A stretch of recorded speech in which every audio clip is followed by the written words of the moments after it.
우리가 지금 작년 한 해에도 이렇게 시편을 쭉 나누어 왔고 이제 올해 다시 시편을 다시 1편부터 나누고 있는데요. 제 개인적으로도 이 시편을 보면 우리로 하여금 하나님께 반응하도록 만들어주는 은혜의 성경이다라는 그런 느낌을 지울 수가 없습니다. 이 시편을 보면 하나님은 진짜 살아계신 것을 느끼게 해주고 또 하나님의 음성을 듣는 것이 무엇인지를 경험하도록 우리를 도와줍니다. 제가 여러분께 부탁을 드리고 싶은 게 하나가 있는데요. 그게 뭐냐면 제가 보통 시편을 이틀에 걸쳐서 한 편을 나누는 경우가 보통이더라고요. 제가 지난 1년간 시편을 나누다 보니까 물론 하루 만에 끝낸 적도 있고 또 3번에 걸쳐서 나눈 적도 있더라고요. 그렇지만 보통 이틀에 걸쳐서 이렇게 시편을 한 편씩 나누어 가다 보니까 우리 성도님들이 이제 다음에는 어디를 나누겠다, 내일은 또 같은 본문을 나누겠다 이것을 아시잖아요. 그러니까 미리 시편을 한번 읽어 보시고 또 묵상까지 하신다면 더 좋겠고, 그렇게 하면 여러분들이 하나님께서 주신 은혜를 더 충만하게 누리게 되시지 않을까라는 생각을 해봅니다. 왜냐하면 제가 이렇게 시편을 나누다 보면 제 안에서부터 염려가 되는 것 중에 하나가 뭐냐면, 사실 이것은 저만의 어떤 염려는 아니고요. 말씀을 전하는 목회자들이라면 다들 한결같이 하는 염려일 거라고 생각이 됩니다. 그것은 뭐냐면 하나님이 우리에게 부어주시는 은혜는 너무나도 놀라운데 그것을 전달하는 제가 전달 능력이 부족하다는 겁니다. 그래서 저도 열심히 말씀을 준비하고 또 하나님 앞에 은혜를 구하지만 여러분 또한 하나님께서 부어주시는 은혜를 담을 그릇을 더욱더 잘 준비해 오신다면 저의 준비와 또 여러분의 준비가 또 이렇게 어우러져서 더 큰 은혜를 누리게 되지 않을까라는 그런 기대를 갖습니다. 그래서 우리 성도님들께서도 더 큰 은혜를 누리시려면 그렇게 미리 시편을 읽거나 또 묵상하고 오시면 더 충만한 은혜가 임하게 될 것 같다라는 생각을 하게 됩니다. 저도 어려서부터 교회를 다녔고 또 하나님을 믿는다고 하지만 불편한 진실은 세상이 하나님보다 더 커 보일 때가 많았다는 것입니다. 세상에 사람들도 많고 하나님을 안 믿는 사람들이 대부분이고, 그런데 교회는 너무나 초라해 보이고 세상 사람들에 비하면 또 예수 믿는 사람들이 부족해 보이는 것도 부정할 수 없는 사실이었습니다. 하지만 이것이 저만의 고민이라기보다는 예수를 믿는 수많은 사람들의 고민이었으리라고 생각이 됩니다. 하나님은 정말 천지를 창조하시고 살아계신 하나님이시라면 왜 이렇게 하나님을 안 믿는 사람들이 세상에 많을까? 또 하나님을 안 믿는 사람들이 세상에서 어떻게 이렇게 권세를 누리는 것일까? 우리가 가지게 되는, 예수를 믿으면서 누구나 한 번쯤은 가지게 되는 그런 의문들, 당장 같은 식구들 중에도 예수를 안 믿는 형제들이 더 세상에서 잘 나가고 있는 모습을 보면서 소위 말해서 예수 믿자는 말을 꺼내지도 못할 것 같다는 고민을 가지고 저에게 상담을 요청해 오시는 분도 계셨습니다. 그런데 시편 2편을 보면 그런 어떤 인생의 의문점들, 그런 질문에 대한 답을 해주고 있습니다. 1절부터 3절의 말씀을 보면 하나님을 부인하고 대적하고 조롱하는 이 세상 권세자들에 대해서 먼저 말씀을 하고 있습니다. 세번역 성경으로 제가 읽어드리겠습니다. 어찌하여 뭇 나라가 술렁거리며 어찌하여 뭇 민족이 헛된 일을 꾸미는가? 어찌하여 세상의 임금들이 전선을 펼치고 어찌하여 통치자들이 음모를 함께 꾸며 주님을 거역하고 주님과 그의 기름 부음 받은 이를 거역하면서 이르기를 이 족쇄를 벗어 던지자, 이 사슬을 끊어버리자 하는가? 여러분, 세상 사람들이 하나님을 안 믿어요. 심지어 노골적으로 하나님을 대적하고 조롱합니다. 그리고 그런 사람들이 너무 많다는 겁니다. 그래서 1절에 보면 하나님을 대적하는 어떤 한 인물을 지칭하는 게 아니라 나라와 민족을 거론합니다. 그러니까 하나님을 대적하고 하나님을 조롱하고 하나님을 이렇게 부정하는 사람들이 나라와 민족으로 거론할 만큼 많다는 겁니다. 그런 사람들이 너무 많다는 거예요. 또 2절을 보면 그들은 한결같이 유력한 자들이라는 거예요. 세상의 임금과 통치자들이라는 것입니다. 정치, 경제, 군사, 문화, 또 사회 각 분야에서 수많은 사람들이 하나님을 안 믿고 또 대적한다는 거예요. 여러분, 지금 얼마나 많은 정치인들이 이 동성애를 합법화하려고 차별금지법이라고 하는 법안을 만들어서 하나님을 대적하고 하나님이 만드신 창조 질서를 대적하려는 시도들을 우리나라뿐만 아니라 전 세계에서 그런 일들이 지금 일어나고 있습니다. 그래서 우리가 세상을 살아가는 동안에 이건 우리가 너무나도 쉽게 부딪히는 문제들입니다. 그리고 그런 사람들에 비하면 하나님을 믿는 우리 자신은 너무나 나약해 보이는 거죠. 세상 사람들은 정치, 경제, 사회, 문화, 군사 모든 분야에서 권세를 가지고 흔들고 있는데, 그것도 세상에 강력한 영향력을 행사하고 있는데, 하나님을 믿는 사람들은 맨날 모여서 기도하고 찬송하고, 그래서 어떻게 세상과 싸우겠냐는 거죠. 우리 스스로 볼 때도 우리가 너무나도 초라해 보이는 거예요. 여러분, 우리가 그래서요, 민수기서에서 보면 이스라엘 백성들이 모세가 12명의 정탐꾼을 보내잖아요. 그 12명의 정탐꾼 가운데 10명의 정탐꾼이 돌아와서 한다는 말이 그들이 보기에는 우리가 메뚜기 같습니다 라는 이 말을 우리가 마냥 비웃을 일이 아니에요. 어찌 저렇게 믿음이 없나라고 할 말이 아닙니다. 우리가 세상에 예수를 안 믿는 권력자들, 경제인들, 언론인들, 정치인들, 그런 모습들을 보면서 그 사람들에 비하면 우리 스스로도 우리를 너무나도 초라하게 보고 있는 게 사실이에요. 그게 현실입니다. 10명의 정탐꾼, 하나님을 향하여서, 모세를 향하여서 돌을 들어서 죽이려고 했던 그들만의 문제가 아니라니까요. 이것이 오늘날을 살아가는 그리스도인들이 직면해 있는 실제적인 문제입니다.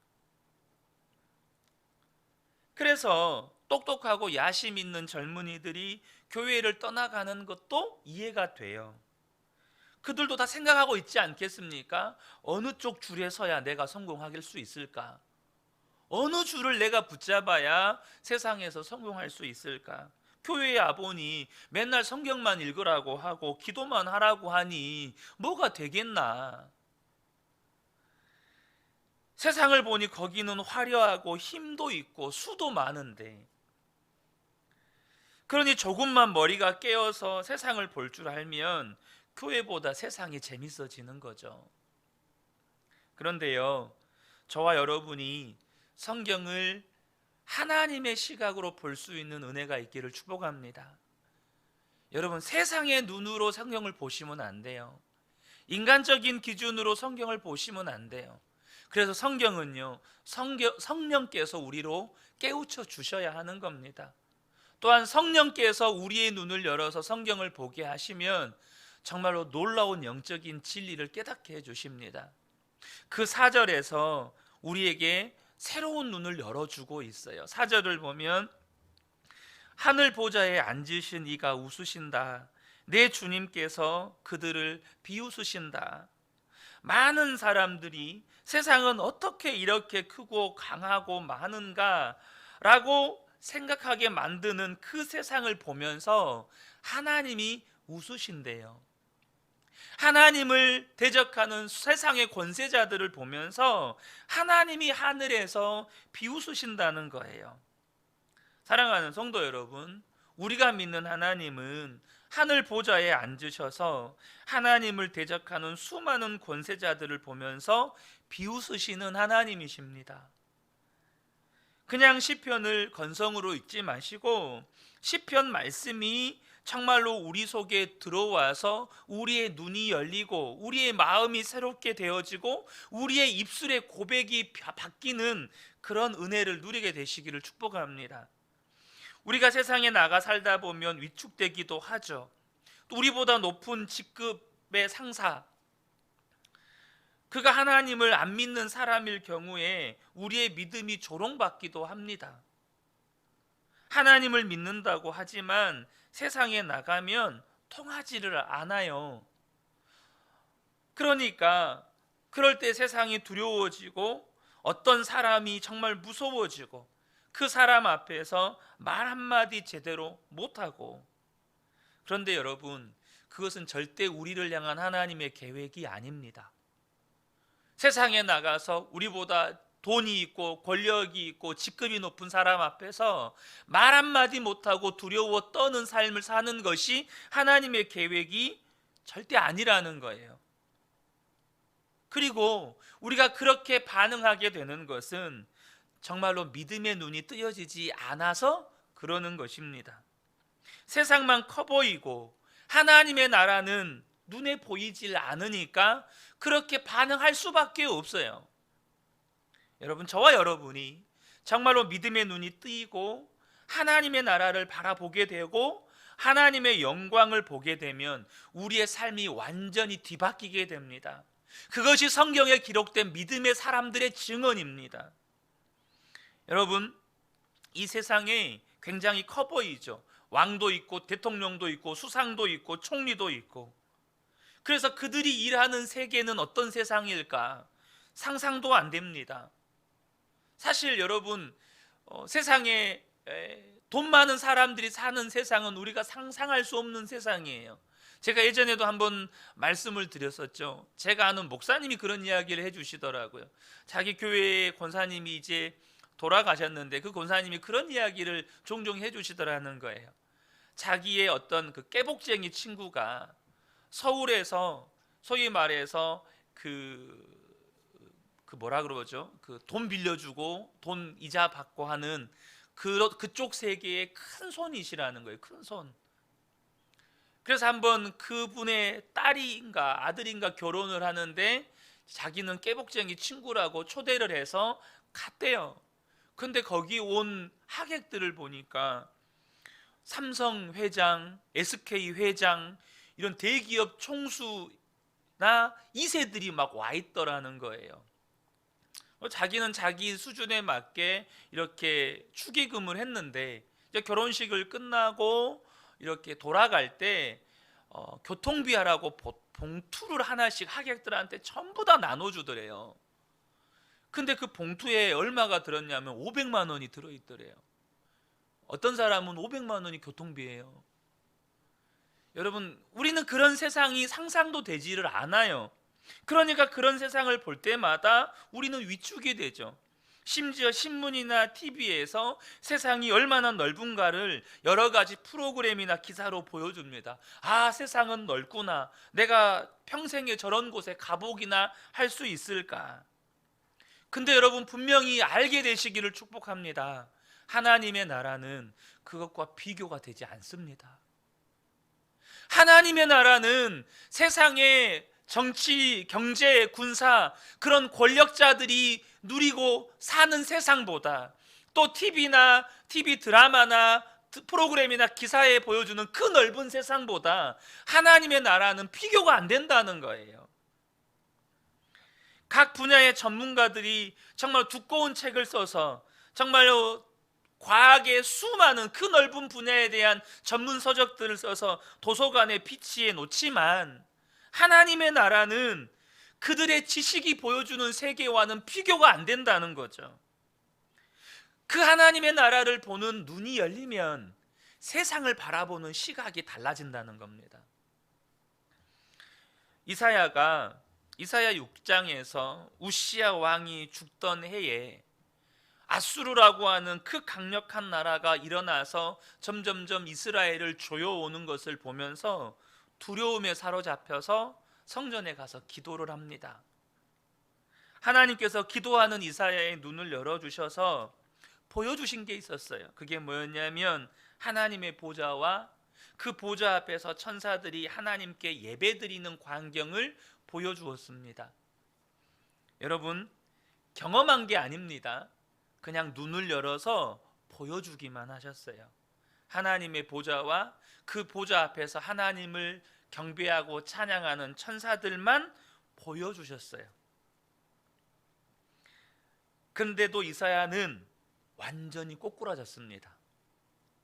이사야의 눈에는 하나님을 믿는다고 하면서도, 하나님이 계신 것을 알면서도, 하나님의 나라가 있다는 것을 믿지만 왕이 죽고 아수르라고 하는 나라가 이스라엘을 삼킬 듯이 쳐들어오니까 그 상황이 너무너무 두려웠습니다.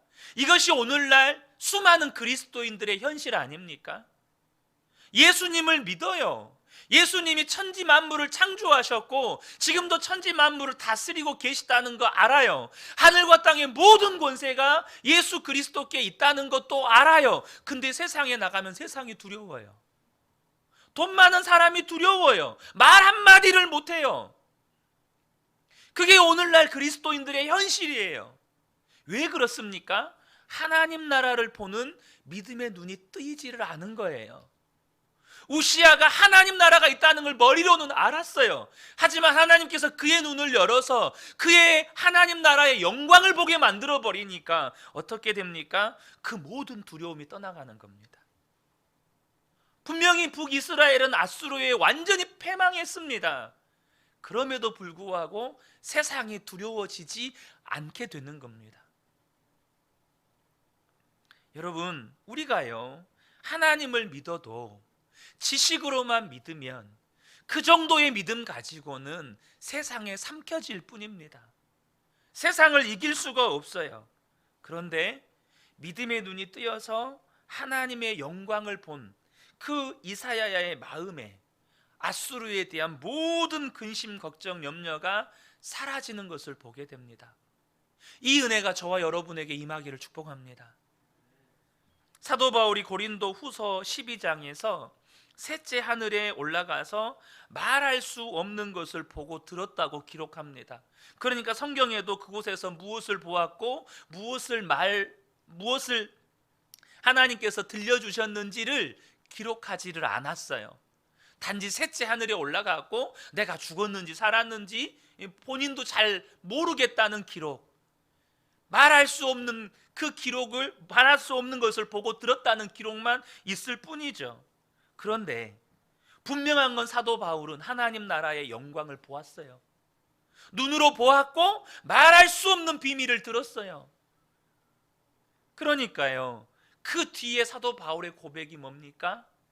이 세상에서 내가 유익하다고 생각했던 모든 것들이 배설물처럼 이제는 느껴지는 겁니다.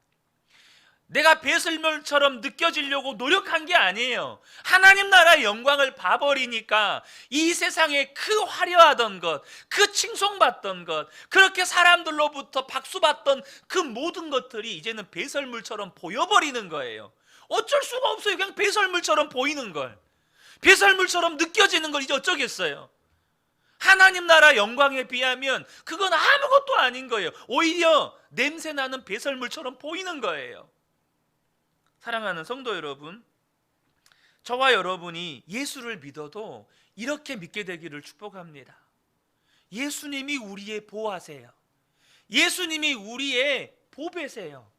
그러니까 세상 그 어떤 것도 부럽지가 않은 거죠. 두렵지가 않은 겁니다. 예수를 믿는 우리가 이 세상을 어떤 눈으로 봐야 하는지를 오늘 시편 2편이 우리에게 가르쳐 주고 있는 것입니다. 하늘이 있고 영원한 하나님 나라가 있고 하나님이 계시고 하나님이 이 세상에서 권력과 명예와 부를 좀 가졌다고 하고 그렇게 해서 그거 가지고 하나님을 조롱하고 대적하고 비웃는 자들을 오히려 하나님이 비웃으십니다. 여러분, 우리가 이 부분에서 믿음의 눈이 뜨이면 우리의 삶이 완전히 바뀝니다.